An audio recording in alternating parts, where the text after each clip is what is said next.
Good morning mga kaparmer. Dito na naman tayo. Update natin yung ani natin ng avocado. Yan. Yan po yung tira-tirahan ni nangalaglag halos lahat yung avocado natin itong bagyong si Karina. So mayroon namang natira sa atin. Ayan.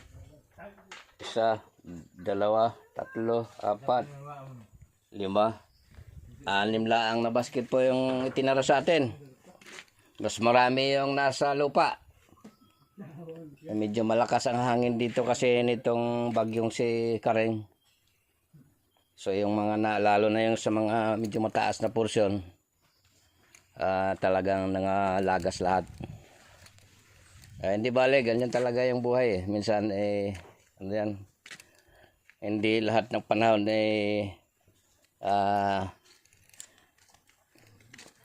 tumatawa tayo. Meron ding panahon na nalulungkot tayo. Ganun lang kasimple, parang dagat lang yan, lumalaki, lumiliit. At yung panahon, umuulan, umaaraw, may tag-ulan din, may tag-init. Ganon din yung buhay natin, kasama yan. So wag lang sumuko. Tuloy-tuloy po yung ating trabaho habang nabubuhay. Produktibo. Mahalaga talaga yung lagi tayong gumagawa araw-araw. Yung simpleng alang hayop, yung tulad nung walang hinto din sila, tulad ng mga paniki, mga ibon.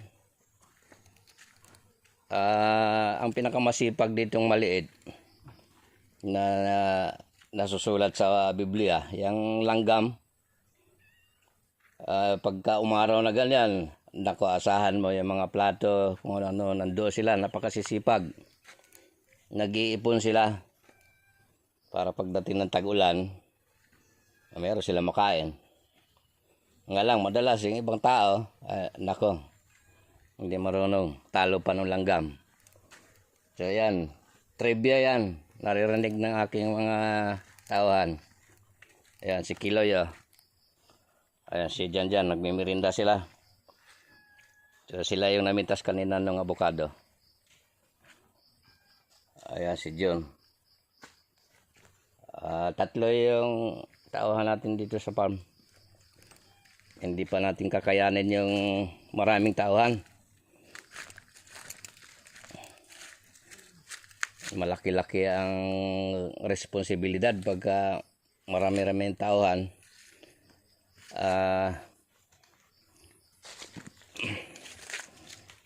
Baka hindi tayo makasustain within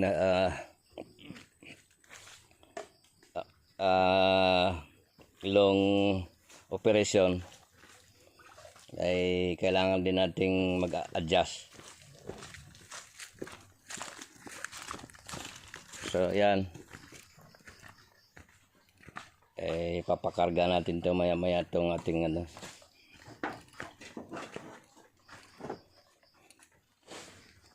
yung ating avocado. So meron na rin tayong rambutan doon. Ay malamang to bukas ibabiyahe na natin to pang uwi doon sa bahay. Ay, may pantinda na kaunti, hindi naman kayang kainin din lahat yan. Nung nakaraan nabinta doon ng 60 per kilo sa palengke. 60 per kilo ang kuha sa atin, pero pagdating doon sa retail price 120. Yun ang problema natin, yung mga kapitalista, yung nagtitinda, hindi pumapayag na yung maliit lang tubo. Laging kalahati po yan. Kaya nakikita ko, kaya nag-iisip ako ng lalo na dito sa ating mga buko. Nag-iisip tayo ng tawag dito, yung Yung bang makalikha tayo ng ano, yung hindi tayo kontrolado ng mga nagtitinda. Masyadong kontrolado yung mga farmers sa mga kapitalista. Kaya meron naman tayong truck. Kaya sabi ko, dapat may mga pwesto din sa palengke. Titingnan natin pagka, kasi konti-konti pa lang yung anin natin ngayon. Pero at least nagsisimula na. Yung buko natin marami, pero nagpapasibol lang muna tayo. Para magparami pa. Mahalaga kasi yung dami. So, ito pa. Walang katapusan yung trabaho. Ito, medyo malaki na yung ano, yung ating mga mahogany. Ayan. At yung mga kasoy natin naman doon. Operation tanim tayo by next week. Papalinis muna natin.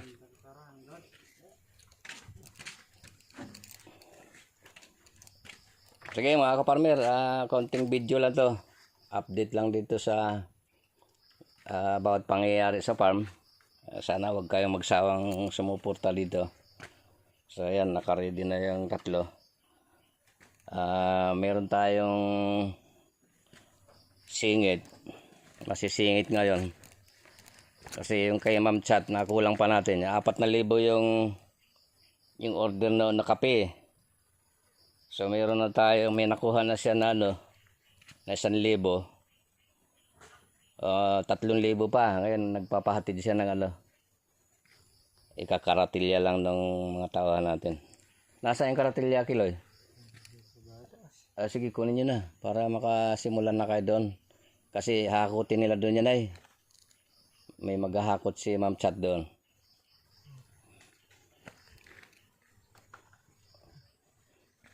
Kunin niya yung karatilya. Ano lang naman, no? Mag-alas 10 lang.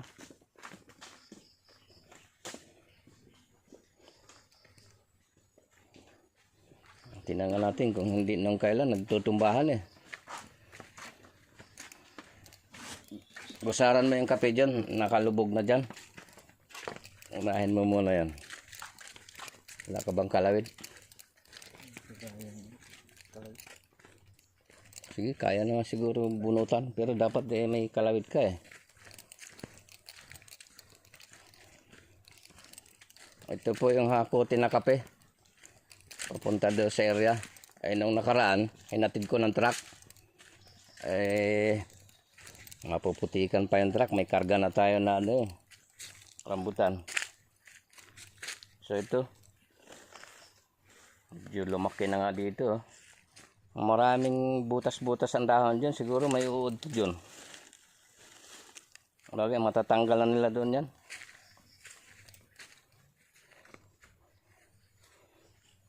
Ito may Ma'am Chat, yung palyo doon sa ano, may 10 na palyo ito. Napasama na yata doon sa unang 500. So ayan, mag-chat na lang ulit kayo kung kailan kayo ay dapat in advance mag-chat ka agad kayo para hindi masabay dito sa operasyon ko. Busy din talaga eh. Marami tayong ginagawa, hindi lang iisa. So yan,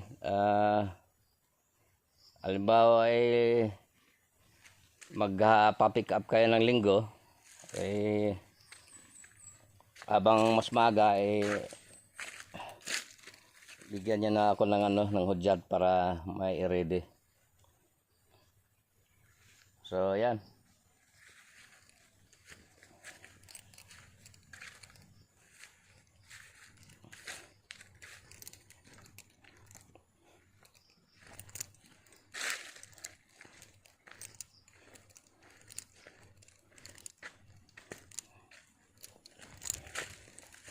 Papiawan na lang din natin ng update yung ano, yung ating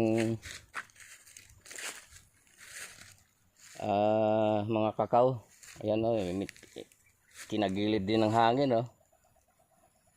Ayan o, nangyari o, gutay-gutay yung mga dahon. Bagay, re-recover naman ito. Noon kasing bumagyo, ay wala ako dito. Nasa bahay ako. Nag-relax din ng sandali. Pero bumiyahe din kami noon ng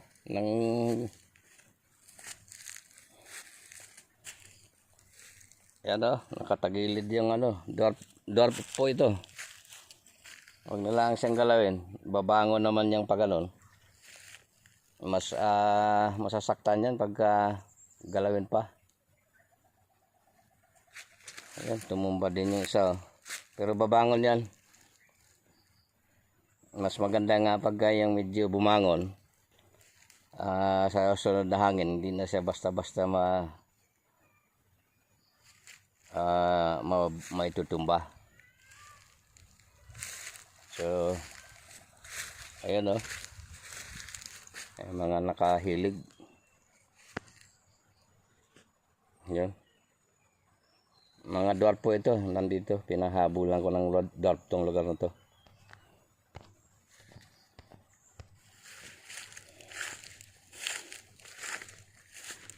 Sige mga ka-farmer, yun lang yung ating update na sa farm. Yun, yung truck natin may kargang rambutan. Konti yung tinira sa atin ng bagyong si Karing. At least meron namang natira. Ay sana sa susunod na taon makabawi-bawi naman. Sige po, maraming salamat sa ating lahat.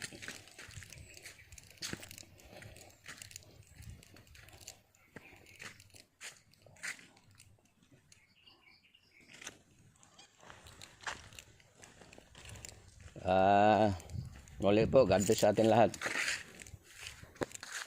Maraming salamat.